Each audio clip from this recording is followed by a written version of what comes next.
There is a question that has followed Ghana for decades. A question that gets asked every few years, every time a new government takes office and a new set of promises fills the air. The question is simple. When will Ghana finally build its railways? In February 2026, that question was asked once again. But this time something was different. The Ghana Railway Development Authority, known as the GRDA, stepped forward not just with promises, but with a revised strategic framework that its leadership believes addresses the core reason why previous railway plans failed. They called it the Ghana Railway Master Plan 2026. And if it works, it could transform how this country moves its people, its minerals, its agricultural wealth, and its economic future. To understand what makes this plan different, you have to understand what came before it. Before we begin, kindly subscribe to the channel if you haven't done so yet. Ghana's railway history is older than the Republic itself. Built during the colonial era in the early 20th century, the original network was designed with one purpose in mind: extracting resources and moving them to the coast. The western line ran from Sekandi Takoradi up through the gold and bauxite mining belt toward Kumasi. The eastern line stretched from Accra toward the diamond mines. At its peak, the network covered roughly 900 kilometers. It was never luxurious. It was never fast. But it worked. Then came the decades of neglect. By the time Ghana entered the 21st century, the railway was barely functional. Tracks had deteriorated. Rolling stock had aged beyond repair. Road transport had expanded aggressively, and trucks became the default method for moving everything from cocoa sacks to mining equipment. The railway faded from daily life. Stations that once buzzed with activity fell silent. The infrastructure that had defined movement across southern Ghana for nearly a century was allowed to decay. What followed was a cycle that Ghanaians came to know all too well. A new administration would arrive, announce a bold railway revival, unveil maps showing thousands of kilometers of new standard gauge lines, and signal that this time things would be different. Each cycle generated excitement. Each cycle produced announcements. And each cycle, without exception, produced far less on the ground than what was promised. The 2013 Master Plan was the most ambitious of these efforts. Developed by Team Engineering, an Italian firm, it proposed a new national rail network of 4,008 kilometers at an estimated cost of over $21 billion. The plan envisioned 6 phases of construction, connecting Accra, Kumasi, Sekandi Takoradi, and Tamale, while also extending lines northward toward Burkina Faso and other landlocked Sahelian markets that use Ghana's ports. It was comprehensive. It was detailed. And more than a decade later, roughly 75% of it remains unbuilt. That gap between vision and reality is what the Ghana Railway Master Plan 2026 is designed to close. But it takes a fundamentally different approach to doing so. The 2020 version of the Master Plan, the one that preceded this latest update, focused heavily on passenger connectivity. The goal was to link the capital cities and serve Ghanaians moving between urban centers. It was a popular vision. But it had a critical weakness.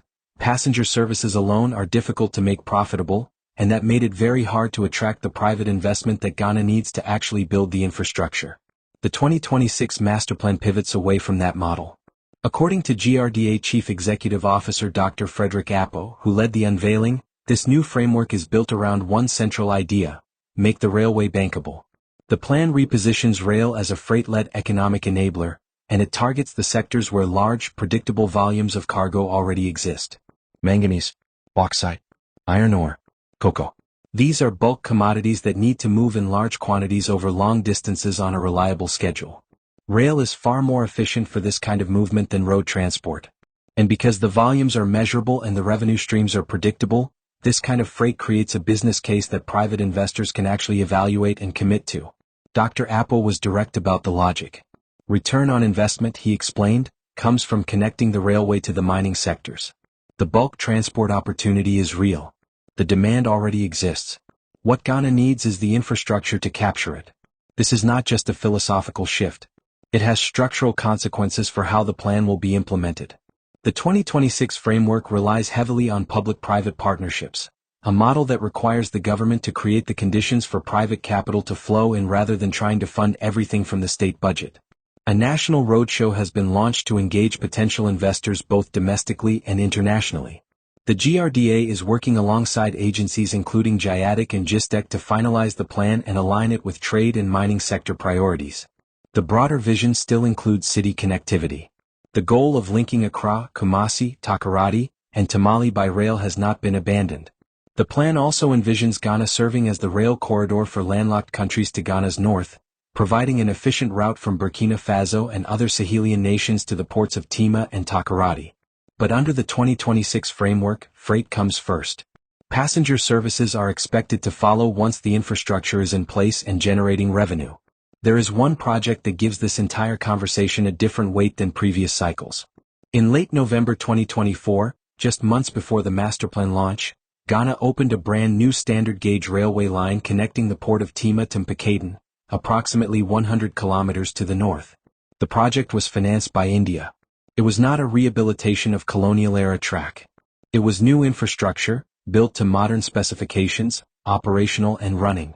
For the first time in a very long time, Ghana had something concrete to point to. A line that was actually built. That matters more than it might seem. Every time Ghana has announced railway plans in the past, the criticism has been swift. The country has more railway strategies than operational rail lines.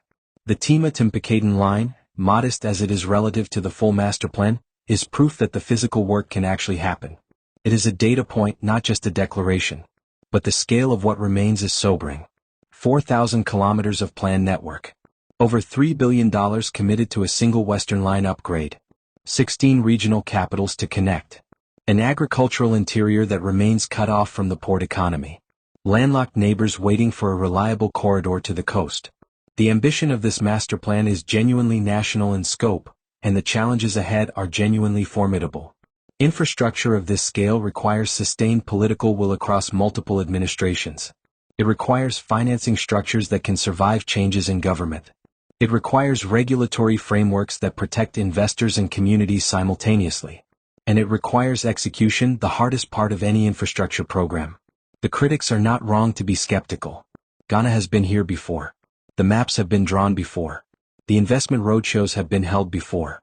And yet the tracks remain incomplete. But there is a case to be made that 2026 is different. The freight-first logic is more grounded in commercial reality than previous approaches. The public-private partnership framework, if properly structured, distributes both the risk and the reward in ways that could attract serious capital. The Tema Mpakadan line proves that new standard gauge rail can actually be built and opened in Ghana.